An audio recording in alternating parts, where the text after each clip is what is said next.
Hi, in our Sensory Sunday today, we are using coconut shells to create sounds, to make music.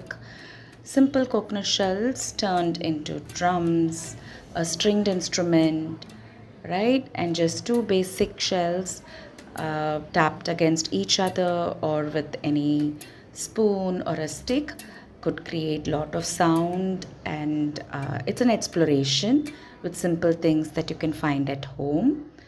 And try it out, see what your children can make, create, and have fun. Two shells could be, put against each other.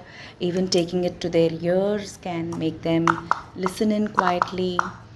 Simple thing, but lot of musicality in it. Do try. Thank you.